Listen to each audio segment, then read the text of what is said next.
Que el Señor les bendiga a todos ustedes, mis hermanos, que el Señor les guarde y les fortalezca. Doy gracias a Dios por su vida y damos gracias a Dios por permitirnos en estos medios, pues, podernos acercarnos y poder compartir la palabra del Señor. Dios ha sido bueno con todos nosotros en este tiempo y su palabra aún sigue corriendo y su misericordia aún sigue derramándose cada día sobre nosotros. Yo le bendigo y oro al Señor para que para que estemos en este tiempo guiados por el Espíritu Santo y para que este pequeño mensaje pueda fortalecer y acrecentar la fe en nuestro diario vivir. Hoy quiero compartir en Lucas capítulo 22, desde el versículo 39, un mensaje que he titulado La obediencia de Jesús. Y hemos pensado y hemos visto y hemos creído y sabemos que Dios, por medio de su Hijo, derramó sobre él toda divinidad, pero también toda humanidad sobre Jesús. Y hemos pensado que para Jesús fue todo muy fácil. Y ese pasaje nos muestra la humanidad de nuestro Señor Jesucristo. Esa obediencia que también tuvo que asumir, como nos enseña a nosotros en su diario vivir. Y ese pasaje se encuentra y se registra en un lugar llamado el Monte de los Olivos, y allí un lugar y un pequeño jardín llamado Getsemaní, o un huerto llamado Getsemaní.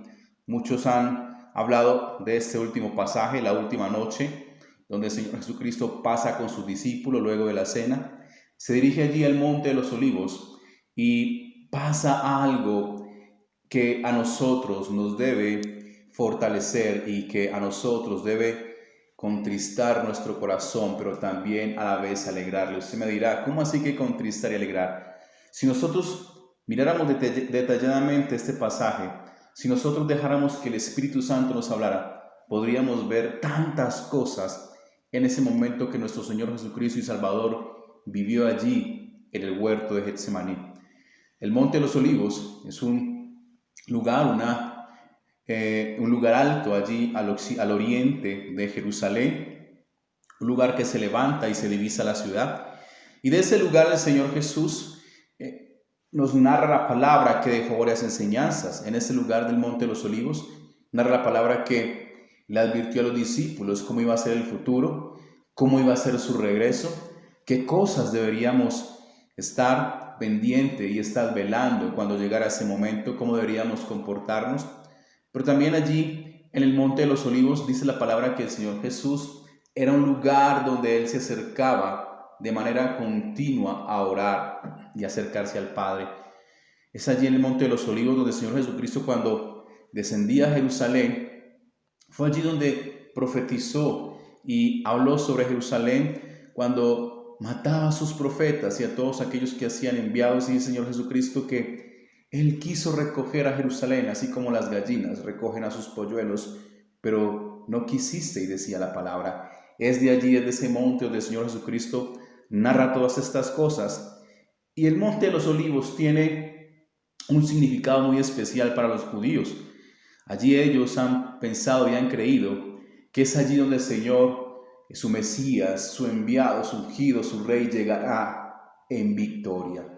Y por eso el monte se ha convertido hoy también en un gran cementerio judío, en un lugar sagrado para ellos, porque es desde allí donde ellos están esperando el regreso de su Mesías.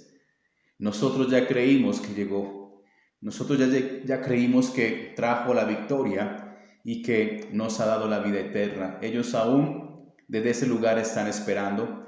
Y algo muy contradictorio, como nosotros en el occidente, mientras a los seres queridos se les deposita rosas y flores, ellos allí depositan piedras como ejemplo de que el día que venga su rey, ellos van a edificar el templo, van a edificar esa nueva Jerusalén. ¿Cuánto necesitan conocer la palabra aquellos judíos y cuánto necesitan conocer la verdad de Cristo? Es por eso este monte, que es un emblema, y es algo que nosotros deberíamos conocer más conforme a la palabra. Dice Lucas capítulo 22 desde el versículo 39, y saliendo se fue como solía al Monte de los Olivos, y sus discípulos también le siguieron. Cuando llegó a aquel lugar les dijo: orad que no entréis en tentación. Y él se apartó de ellos a distancia como de un tiro de piedra, y puesto de rodillas oró, diciendo: Padre, si quieres, pasa de mí esta copa, pero no se haga mi voluntad, sino la tuya.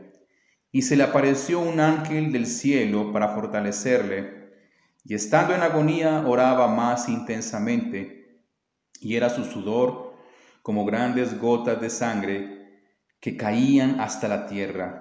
Cuando se levantó de la oración y vino a sus discípulos, los halló durmiendo a causa de la tristeza, y les dijo: ¿Por qué dormís? Levantaos y orad, para que no entréis en tentación. Este pasaje también lo narra Mateo y también lo narra Marcos. Mateo y Marcos tienen mucha similitud en su narración y también tienen algunas cosas que pueden complementar y enriquecer este pasaje. Mateo y Marcos narran de las 3 veces que se acercó el Señor Jesús después de orar y hallar a sus discípulos durmiendo, pero también narra cómo Él escoge solamente a 3 de sus discípulos: Pedro, Juan y Jacob. Ahora vamos entonces, ¿qué nos quiere enseñar esta porción de la palabra en este día? Dice la palabra que el Señor Jesucristo había compartido la cena unos capítulos y unos versículos antes, la última cena con sus discípulos, y allí les habló y les dejó grandes principios para nuestra fe. Pero luego que terminó la cena, dice la palabra que Él predijo la negación de Pedro, pero también la de los discípulos. Y luego, terminando este pasaje, el Señor Jesús se acerca al monte de los olivos y dice la palabra: y saliendo se fue como solía al monte de los olivos. Y es verdaderamente interesante lo que el Señor Jesús nos enseña. Veíamos que Él constantemente tenía una disciplina de acercarse por medio de la oración y en ese lugar específico hacia el Padre. Él sabía que tenía que hablar lo que el Padre le enseñaba. Por eso Él decía: yo hablo lo que el Padre me da. Yo testifico lo que el Padre me da para que testifique. Y ese es un principio importante. Y hablamos de la constancia de nuestro Señor Jesucristo. Recuerde que estamos hablando sobre la obediencia que nos enseña Jesús. Y dice la palabra que entonces Él se acercó allí como era de costumbre. Para el Señor Jesús era un goce, era una disciplina, era algo que ya había determinado en su corazón, apartar el tiempo para estar a solas con el Señor. ¿Sabe que tanto nos cuesta a nosotros sacar ese tiempo donde nosotros podamos estar con el amado, confesar nuestras preocupaciones, confesar nuestras dolencias? ¿Sabe que el Señor Jesús nos enseña cómo acercarnos a Él? Recuerda que hemos hablado muchas veces, la palabra dice que el que se acerca a Él hallará misericordia. Y ese era el mensaje del Señor Jesucristo. Los discípulos siempre vieron a un maestro, los discípulos siempre vieron a un Señor, a un Rey, y estaban conociendo a un Salvador que siempre tenía una relación, siempre tenía una comunión y una disciplina de acercarse al Padre. Esa es la obediencia de Jesús. Y sabe que para poder alcanzar y poder tener ese carácter y ese atributo en nuestras vidas como cristianos, debemos ejercer la disciplina de las cosas. La disciplina de apartar día a día un tiempo de oración.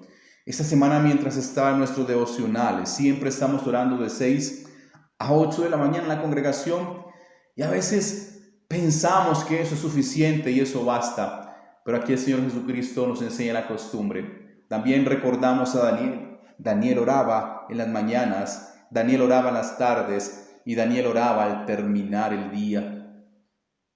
¿Sabe qué es una disciplina? ¿Sabe que acercarnos a Dios es el deseo del Padre, es el deseo del Hijo, pero constantemente nuestras preocupaciones?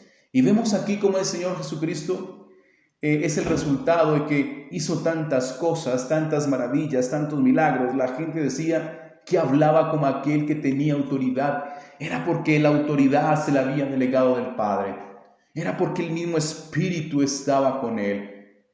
Y debemos entender que debe ser una disciplina acercarnos al lugar del encuentro con nuestro amado. Pero luego dice la palabra que cuando él fue a ese lugar, los discípulos le siguieron. ¿Cuántos discípulos habían? Habían 11 discípulos, porque uno de ellos iba a cumplir lo que la profecía decía. Iba a vender al maestro, iba a entregar al ungido. Y con esos 11 discípulos el Señor se acerca allí a aquel huerto. Pero vemos que dice la palabra que cuando llegó a aquel lugar les dijo: orad que no entréis en tentación. Recordemos que en el pasaje de Mateo y en el pasaje de Marcos, ellos nos narran que el Señor Jesucristo escogió a 3. Y cuando vemos ese pasaje, el Señor Jesucristo les dice que su alma está triste y está angustiada. Usted lo puede leer, Mateo capítulo 26 del versículo 36 y Marcos capítulo 14 del versículo 32. Dice la palabra y se acerca a 3 de sus discípulos y les revela su condición. ¿Sabe que vemos la condición humana de Jesús? Vemos la condición donde siente dolor, donde siente tristeza y angustia en su corazón. Pero vemos que hay un principio: el dolor, la angustia y el temor no es excusa para alejarnos de Dios. El temor y las dificultades, las situaciones difíciles, no son excusa para que nosotros le demos la espalda a Dios. El Señor Jesús, siendo todopoderoso, siendo conocedor de todas las cosas, se acerca a 3 simples mortales, a 3 discípulos que compartió a lo largo de 3 años y les dice: siento tristeza y angustia en mi corazón. Hay tristeza y tristeza de muerte, narra el evangelista. El Señor nos enseña su condición. El Señor nos enseña que debemos estar rodeados y descansar también en aquellas personas que Él ha puesto a nuestro lado. El Señor Jesús, en su condición de hombre, no se ocultó ni se encerró en su conocimiento, en su sabiduría y en su poder. Reflejó la condición débil del hombre. Y en esa condición debemos acercarnos a aquellos. Pero ¿quién era Pedro? ¿Quién era Juan? ¿Quién era Jacob? Pedro, aquel hombre osado que siempre estuvo allí con sus manos levantadas, siendo el primero, preguntando y respondiendo. ¿Quién era Juan y Jacob? Habían pedido estar el uno a la derecha y el otro a la izquierda en el reino del Padre. ¿Quiénes eran esos mortales? Y el Señor depositó su sentimiento y sus emociones en ellos, esperando que ellos velaran por Él. Dice la palabra entonces que el Señor se apartó de ellos a distancia, como de un tiro de piedra, y puesto de rodillas oró. La condición en medio del dolor, la condición en medio de las dificultades, rodillas y oración. El Señor Jesús había tomado la decisión. El Señor Jesús tomó y obedeció la decisión del Padre de venir a la tierra para dar la vida por nosotros, para que Él, siendo justo, pereciera por los injustos. No era que en este momento Él estaba dudando de esa decisión que había tomado. Estaba sintiendo el peso de la tristeza, porque sabía que se iba a apartar del Padre, porque sabía que toda ira, que todo peso y todo juicio caería sobre su humanidad. Ese era el dolor y la tristeza. Él no estaba decidiendo si ir a la cruz o no. Él ya lo había decidido. Y sabe que hay situaciones difíciles en las cuales el Señor nos ha permitido y ha escogido que vivamos. ¿Y cuál es tu obediencia? ¿Deseas vivir la vida cristiana como Dios nos demanda? ¿Deseamos vivir el camino de los santos como Dios nos ha pedido? El Señor nos muestra que nada es fácil. Pablo, los apóstoles pregonaron las dificultades. El Señor Jesucristo nos enseñó la dificultad del trasegar de la vida del creyente. Pero aquí Jesús nos enseña que postrado en oración, que de rodillas y clamando a Dios, pudo vaciar su condición humana. Él no apegó a su poder, a su señorío y a su conocimiento. ¿Sabe qué es lo que Dios está pidiendo en este tiempo de una iglesia? Que nos humillemos con verdaderamente dolor en nuestro corazón, dolor por lo que pasa en nuestra nación, dolor por lo que pasa en nuestra familia, dolor por lo que pasa a nuestro alrededor. ¿Sabes cuál es el futuro que nos depara? Quizás tú no lo sabes, pero en el Señor sí sabemos cuál es el futuro. Y sabe que el futuro hoy debemos forjarlos es en oración y ayuno. El futuro hoy debemos abrir brecha en oración, ayuno, en clamor, en humillación, como le enseñó el Señor Jesucristo aquí en ese pasaje. Por eso el monte de Getsemaní, muchos le llaman como el lugar de la agonía de nuestro Señor Jesucristo. No fue una oración sencilla, no fue una oración superficial. El Señor demostró su dolor, su terror por lo que iba a suceder. No sé si tú sientes temor un día de separarte del Padre, pero el Señor Jesús vivió eso por causa tuya y por causa mía. Separarnos del Padre nos constituye enemigos. Separarnos del Padre nos constituye pecado y oprobio. Separarnos del Padre nos constituye que nosotros seamos rechazados, que nosotros no veamos su luz, que nosotros tengamos que habitar en las tinieblas.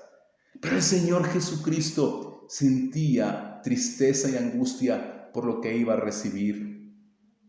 Y a veces quizás tú pensarás que Él ya conocía el futuro, que Él sabía que a 3 días iba a resucitar y iba a venir la victoria. No, amado hermanos, nosotros conocemos nuestro futuro. Yo conozco mi vida eterna. Yo conozco mi nombre escrito en el libro de la vida, en el libro de la vida. Pero aquí hay situaciones que debemos afrontar. El Señor Jesucristo le decía a los discípulos: orad y velad para que no entréis en tentación. ¿Sabe cuál era esa tentación? Que nosotros no neguemos al Padre. Esa tentación que pueda llegar. La tentación se puede tipificar de muchas maneras, pero el fin de la tentación es que usted y yo caigamos y por caer nos alejemos y demos la espalda al Padre.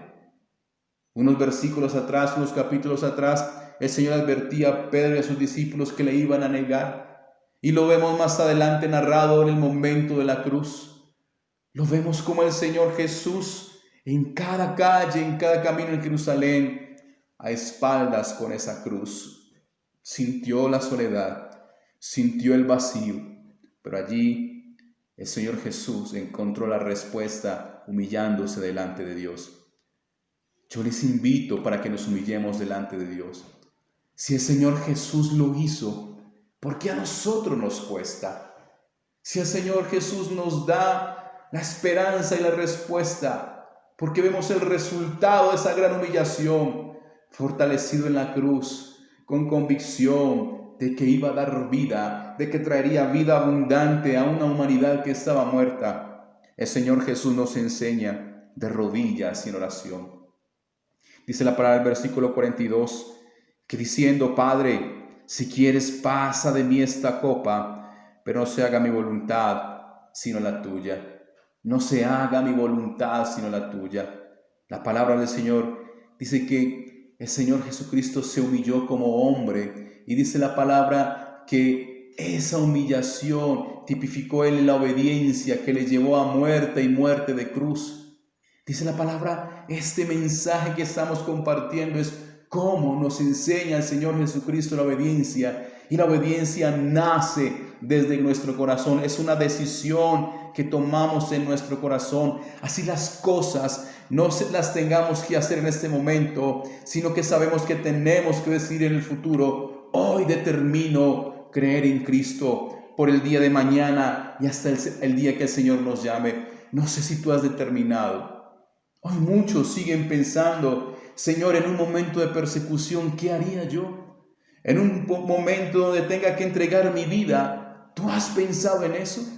El día que, si quizás el Señor le permita, con tu vida demostrar que sigues a Dios, ¿eres capaz de entregar la vida? ¿Eres capaz de despojarte de esto terrenal para decirle a la humanidad y testificar que tú eres un creyente? ¿Sabe que el Señor Jesús en este pasaje nos está demostrando esto?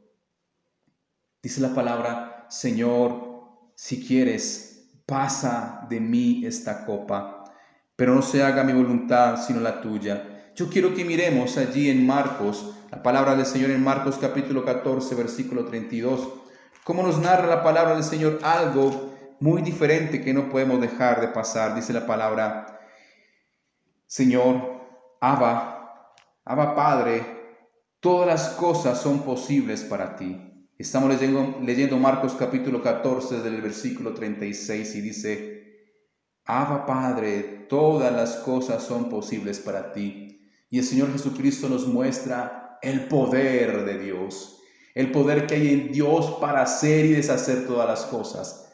Pero Él no solamente se limitó en el poder de Dios, sino: pasa de mí esta copa, mas no se haga lo que yo quiero, sino lo que tú. También nos está recordando la voluntad soberana de Dios.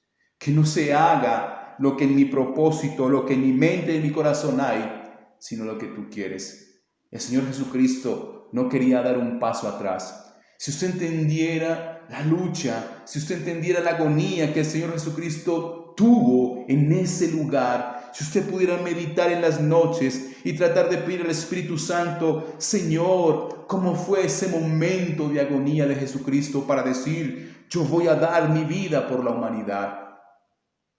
Ese momento fue especial. Ese momento no es algo indiferente. Ese momento es un momento donde el Señor Jesucristo nos enseña cómo tú y yo debemos afrontar los retos que tenemos en el futuro. Las grandes cosas que tenemos que enfrentar y batallar.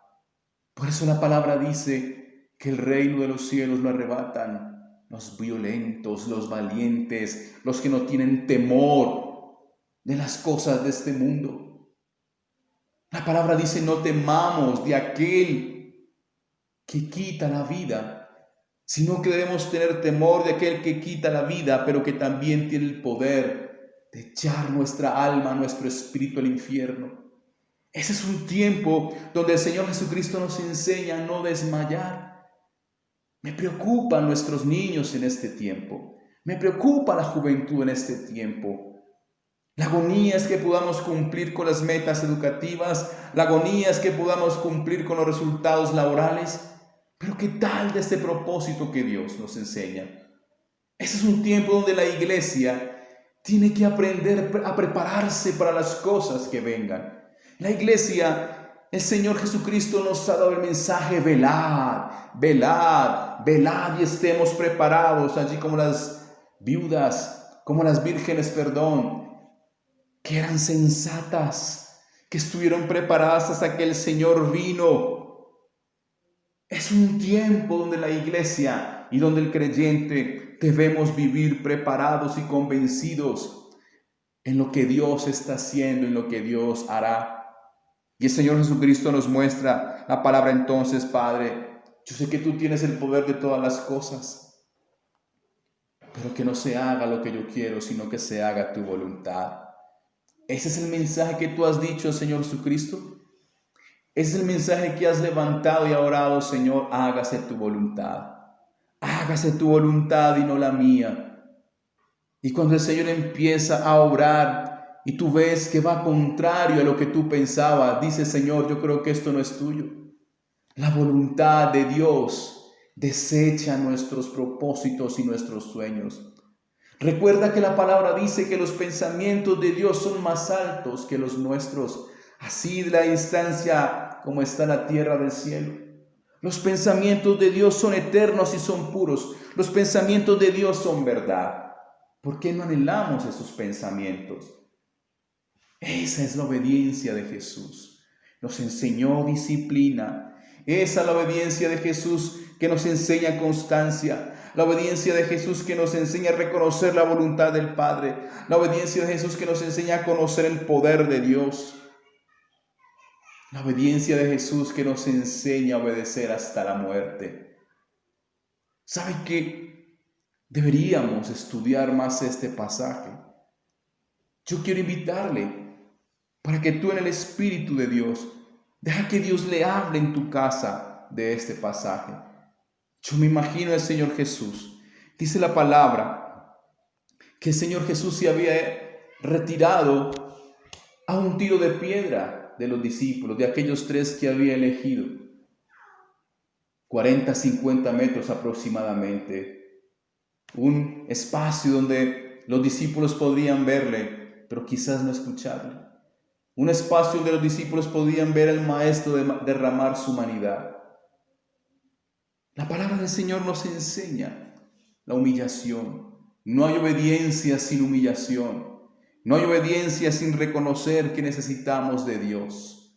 La obediencia no es un pensamiento mental. La obediencia es una decisión en nuestro corazón. Yo le animo, iglesia. Dice la palabra entonces que en medio de este dolor podemos ver el consuelo del Padre. El versículo 43 de Lucas capítulo 22. Y se le acercó un ángel del cielo para fortalecerle. Qué bendición tener a un Dios poderoso. Qué bendición podemos ver aquí al Padre que está al cuidado de sus hijos. Pero un Padre que está al cuidado en los momentos difíciles de sus hijos. Él envió un ángel a su hijo para fortalecerle. Él envió un ángel a su hijo para guardarle, para darnos fuerzas y esperar hasta lo último de nuestro llamado. Lo que el Señor Jesucristo necesitaba era fortaleza. ¿Sabe que ese tiempo es un tiempo donde hemos necesitado la palabra y la respuesta de Dios? ¿Qué respuesta estás buscando de Dios? Yo le animo a que busques más su fortaleza, porque esa fortaleza nos permitirá que nuestros ojos no quiten la mirada del cielo, que nuestro caminar dé la espalda a Cristo. La fortaleza que necesitamos en este tiempo es que el Señor nos guarde. Y vuelvo y les digo, debemos tener cuidado de no caer en tentación. El principio de la tentación es darle la espalda a Jesús. Y por eso Él decía a sus discípulos, velad y orad para que no entréis en tentación. Y cada día que vivimos es un día potencialmente hecho para que usted y yo le demos la espalda a Jesús o para que usted y yo glorifiquemos a Jesús. Pero la obediencia no viene si no estamos velando y orando. Es allí donde encontramos la fortaleza para seguir el camino que hemos proseguido, que hemos decidido elegir. No te avergüences de haber elegido la vida de Cristo. Vamos a hallar la victoria, vamos a hallar su esperanza y vamos a hallar su respuesta. Vemos que el Señor nos deja solo. Y dice la palabra, y estando en agonía, oraba más intensamente, y era su sudor como grandes gotas de sangre que caían hasta la tierra. Estamos dispuestos a orar sin cesar, con intensidad, sin cansancio, con dolor en nuestro corazón. Orar por la bendición de nuestra familia, por el perdón de nuestra familia, de nuestra nación. Orar por nosotros mismos para que nuestra fe no falte. Recuerden que unos versículos antes, este mismo evangelista narra, Pedro, he orado porque Satanás me ha pedido para zarandearte, te ha solicitado para zarandearte, pero yo estoy orando y clamando para que tu fe no falte, para que tu fe no mengüe. Esa es la tentación, la obediencia que nos guarda de caer en la tentación, es estar de rodillas y clamando a Dios por nuestras vidas. Dice la palabra del Señor entonces, que cuando se levantó de la oración y vino a sus discípulos, los halló durmiendo a causa de la tristeza y les dijo, ¿por qué dormís? Levantaos y orad para que no entréis en tentación. Levantaos y orad para que no entréis en tentación. Vuelvo, les digo, la tentación que el Señor Jesucristo hablaba era de negar. ¿Qué pensaban sus discípulos después de vivir con Él 3 años? ¿Qué manera de terminar su relación con el Maestro? ¿Cómo es posible, Maestro? Vimos tantos milagros hechos por tu mano y por tu poder y por tu palabra. Y viene un grupo de gente a apedrear, a arrestarte, y tú no tienes el poder contra esto. ¿Qué pensaban los discípulos en ese momento? Les habían engañado. Les habían quizás vendido una doctrina falsa. Pero gloria a Dios por ese Dios que envió a su Hijo, ese unigénito, ese Cordero inmolado que hasta hoy permanece la fe del cristiano. Yo le doy gracias porque el Señor Jesucristo en este lugar fortaleció su llamado, fortaleció el compromiso que tenía con la humanidad. Yo no sé cuáles son tus momentos, yo no sé cuáles son los lugares, pero le he animado todo este tiempo, no perdamos la relación con el Padre por medio de Jesús, por medio del Espíritu Santo. El tiempo de obediencia nos lleva a enfrentar las situaciones más difíciles en nuestra vida.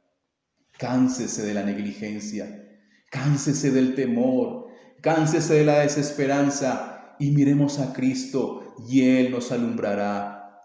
Dice la palabra: despierta tú que duermes y te alumbrará Cristo. Despierta de este sueño, despierta de este temor que tienes, despierta de ese cansancio que tienes, despierta de esa angustia que tienes y doblega tu vida a Cristo. Yo le bendigo y deseo que el Dios Padre y Todopoderoso, el Dios de la tierra y de todos los siglos, fortalezca y guarde su vida.